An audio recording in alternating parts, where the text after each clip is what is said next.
Look at whoever's sitting next to you and just say to them, I appreciate that you're here with me. Just say that.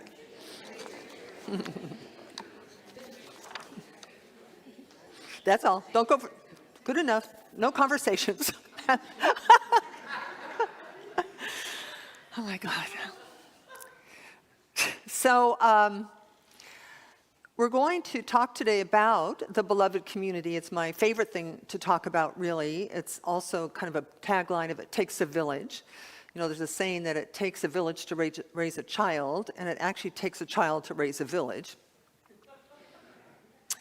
But in some ways, because we come into our spiritual community and our spiritual growth, our awakening, we are charged with being like, returning to our childlike self, right? Our pre-grit self, our vulnerable self, our loving self.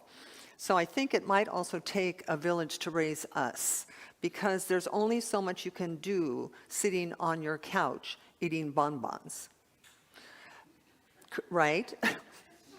I'm not saying you shouldn't do that. I'm just saying that there's not much you can do other than doing that. And knowing the powerful emanations of spirit that you are, we have more to do than to do that. I also know that in our world right now, there are a lot of people who are not in spiritual community, who are lonely and who are afraid and who are full of fear and upset about the world. And we come, part of the value of coming here, way more important than finding God, because God is not lost. And you don't really need to come here to find God, because you can do that in your jammies, eating bonbons on your couch. What you cannot do is find a community of people, a tribe of people who you can live with and be with and celebrate with and cry with and make mistakes with and be forgiven for. Yes? So it's very important that our mission, our vision, our purpose, whatever it is we're developing here as a community, encompasses not only our own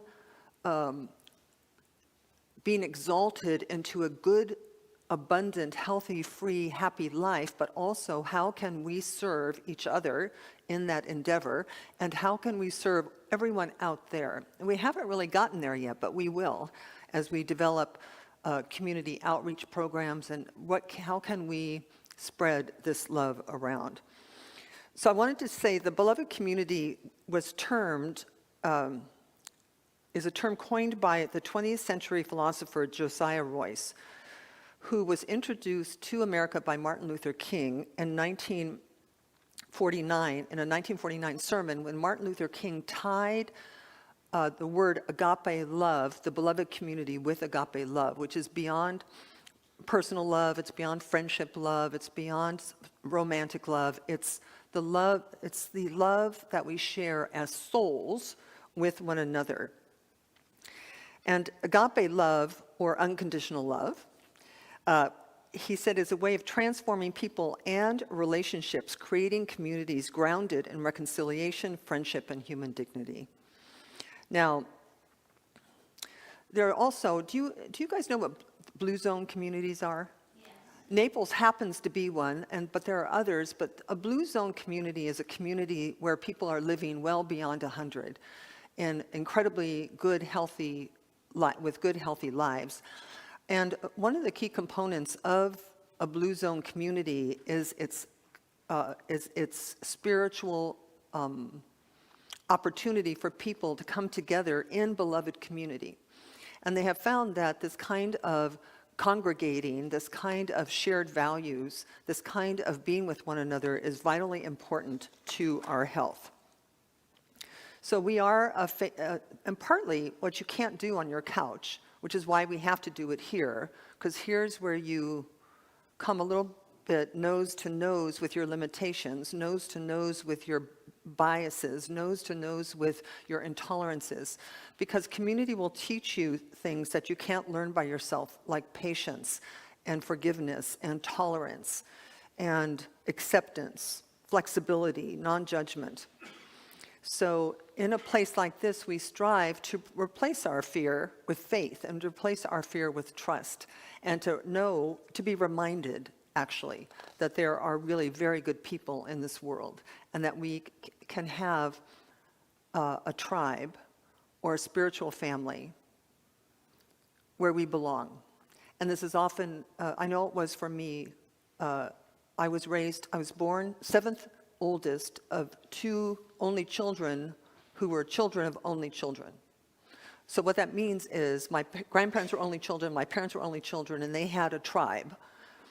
But they had no idea how to do community. And I grew up in a shh, don't tell family. Did anybody else grow up in a shh, don't tell? But in my household, there was no people over for dinner and big backyard barbecues. None of that happened. They were very us nine against the world. I think it was Helen Reddy who had that song, You and Me Against the World. And even married, it was my husband and me against the world. And I'm going to tell you, when I first walked into and exhaled into a community, which was kind of scary, and that was a long time ago now, I had never known such relaxing into life. Like I knew under any and all circumstances that I would get what I needed to get from this community, that if I needed comfort, I would get comfort. If I needed food, I would get food. And I could also give inside the community. Do you know what I'm talking about? Way more so than I think even our families sometimes, that we can create a circle, a community of love and support, outrageous love and support. So here's our affirmation for today. Let's say it with fervor out loud. Join me. Today, I am going to cause a lot of love to happen around here. Didn't that just feel? I mean, I wrote this, it's like, oh my God, this one's so good. And I only knew that, not like an ego, but like it felt so good for me to even say it. I'm going to spread a lot of love around here. And listen, I live in a 55 plus community. It's really more like 85 plus, but at any rate, no judgment here. There are really a lot of cranky people. and so I just walk around spreading love, even though I'm kind of there too. I'm way above 55. Anyway, so wherever you go today, tomorrow, spread a lot of love. My deepest desire when I first moved there, and I've been here now about 5 years, my deepest desire was, dear God, please let me be a person who could be happy with sitting on my porch, drinking a martini, playing mahjong 3 times a week. Do I have to make a difference every day? Right? Can I just not care? You know what my answer was? No. Simply, I cannot just do that, or I would be doing that today. So Brene Brown is a wonderful author who writes a lot of very, very meaningful books. Are you familiar with her? So this quote is, she says, if we want greater clarity in our purpose, or deeper and more meaningful spiritual lives, vulnerability is the path. And it is what needs to happen to actually fully embrace being in a group of people loving and serving, which is really who we are. You know, we have people making coffee, people making bulletins, people doing slides, people making music, and there's a lot of communication and collaboration, sometimes not as much as there should be, but we're here striving to learn how to be in groups of people without killing each other, right? Or without taking our pennies and going home because somebody stepped on our toes, or because we're shy, right? We say we're shy, I don't really like. But the truth is, you can bring yourself exactly the way that you are to community, and it's respected. It's honored, right? You know, I'm not going to put somebody who doesn't like people in charge of parties, because that would be really terrible, right? Do you know what happens when you put people who don't want to talk in charge of parties? They go home and read a book. And then I go, where's my party person? We'll do the Enneagram someday together so I can discover what kind of person you are. Margaret Mead said, she said, "Never doubt that a small group of committed individuals can change the world. It is indeed the only thing that ever has." Now, it's very, my path has been rather obvious to me in that I'm not a social activist. I'm not the person to write letters to the governor. I'm not the person to go, what do you call it when you carry the sign? Protest. I'm not that person. Really, my entire being exists to raise the individual into the recognition of their inherent power and spirit, and to ultimately give up fear, doubt, and worry, and to live prosperous, healthy, happy, meaningful lives. That's my path. However, the path of the community could be something else. The path of the community could be working with the homeless. The path of the community could be spreading love around homeless people. Could be spreading the love around at the SPCA. Do you understand? Could be empowerment to go out and know that you have the skills and the support you need to do good work in the world in the areas that you care about the most. And that helps us to serve our agenda, our deeper agenda, which is to create a world that works for everyone. So yes, we're here to have a good time, and yes, we're here to be spiritually grow and to heal. And ultimately, once your bills are paid, your tummy's full, your clothes are in the closet, your friendships and relationships are copacetic, you will go, well, now what? Now what do I do? I've been messing my whole life with those 10 pounds. Now that they're gone, now what do I do? And it's that question, now what do I do next, is the question for us as a community as well. Once we're settled and we become an open invitation, I want to put a sign on every chair. This is for the lonely person. This chair is for the fearful person. This chair is for the seeking person. This chair is for the grieving person. This chair is for the recovering person. Because what we offer here is acceptance and non-judgment. What we offer here is a place to heal and to strengthen. And there's nothing to do once you heal and to strengthen but to give back. So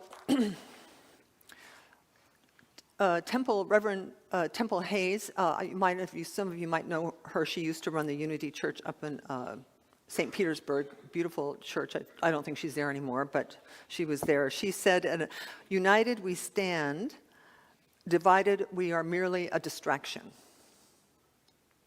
So the world today is a creation of ours.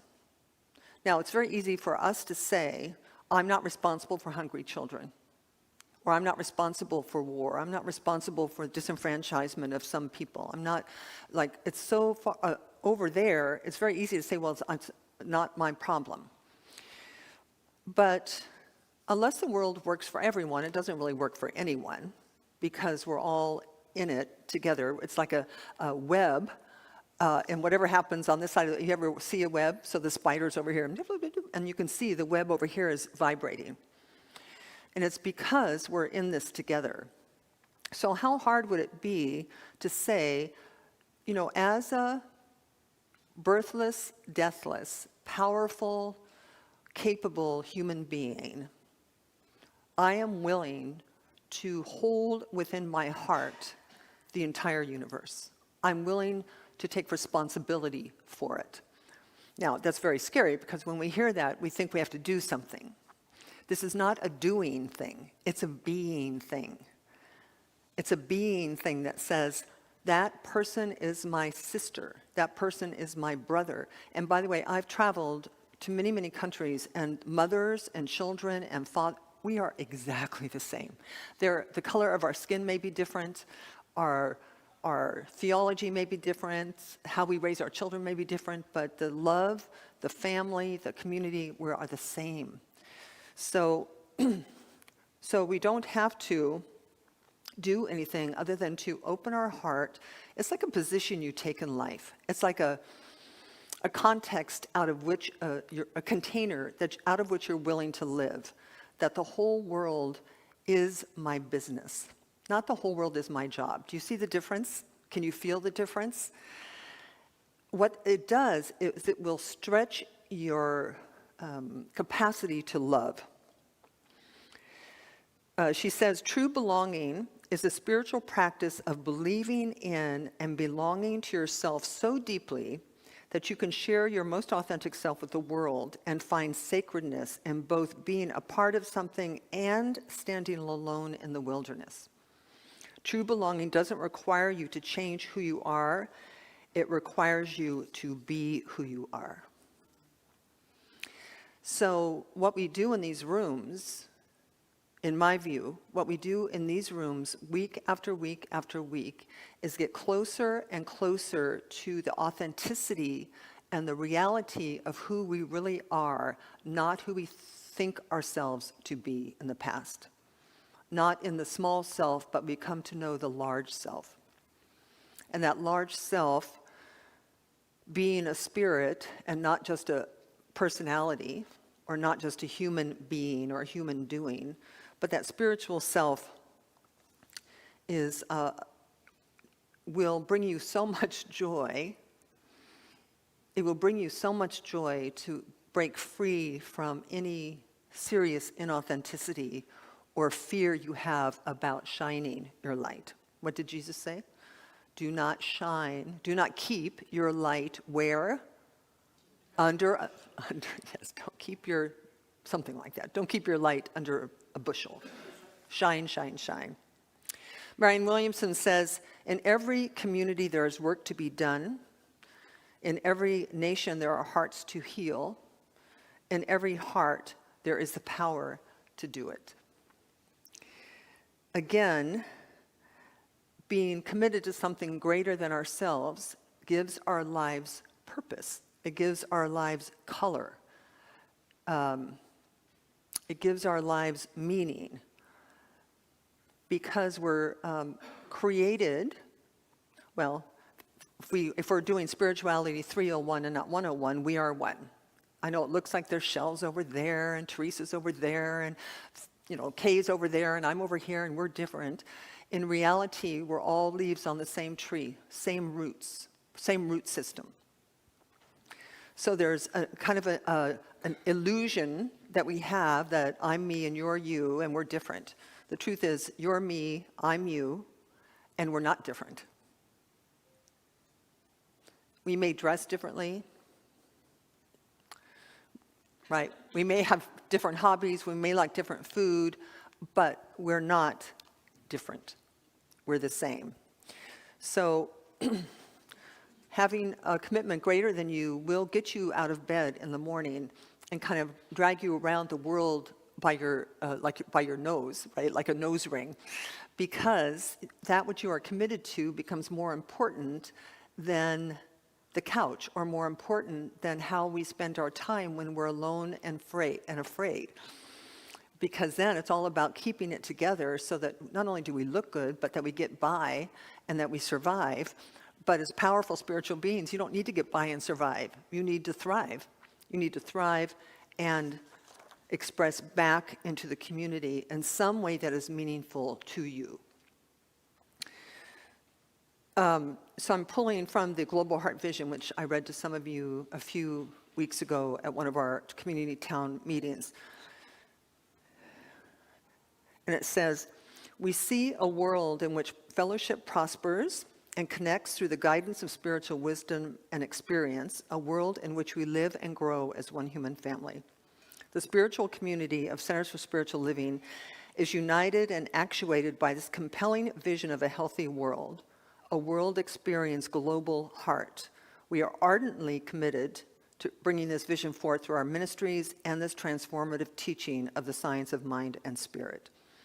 We envision CSL as a bridge across the illness and illusion of separation, thereby dynamically empowering the vision of global heart. The Center for Spiritual Living is a global community of people pervasively caring for and about each other and the entire human family, thereby bringing the gift of active compassion to the world. We are points of inspiration and influence. Now, don't you love that? Don't you love? Say, I am a point of inspiration and influence. Say it. I am a point And remember that wherever you go, remember that. So that when you find yourselves moving around wherever your sphere of influence is, whether it's in your workplace, whether it's in your family, your friends, here amongst your fellows, your tribe, just remember that what you say, what you think, how you feel, how you show up, how you offer or receive, how you give or receive, it all makes a difference, because you are a point of inspiration and influence. So let's do it one more time, and you'll notice I altered it a little bit. So ready? Today, we are going to cause a lot of love to happen around here. Indeed, we are. So let us get this good going and join me in prayer. So take a breath, community.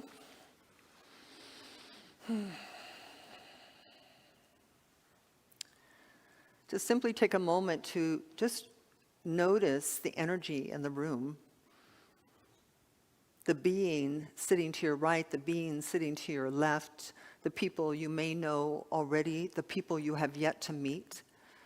And to imagine for a moment that this is your tribe, the one you've been looking for your whole life, where you can be strong, where you can be yourself, where you can be of service.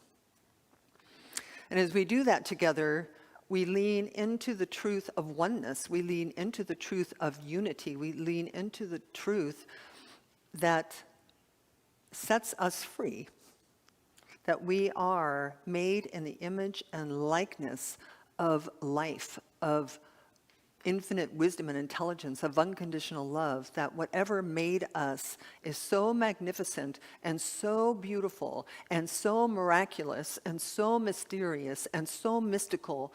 Whatever created all this is in us, which means we are all of those things as well. And so it is from that place of community, from this place of unity, that I simply accept for each one here that something shifts today. Our heart cracks open just another millimeter, that we somehow find it in our being to embrace all mankind. We find it in our being to embrace the entire universe, whatever that is, with love and compassion and well wishes and a desire for the world to work for every single man, woman, child, animal, and tree, spiders even. And so I know that this commitment grows us, makes us better men and women. I know this. And so I'm grateful. I'm grateful to deliver a message of the beloved community, to wrap this one in my arms, and to simply know that as we move forward, all will be revealed, what is ours to do individually and what is ours to do as a community.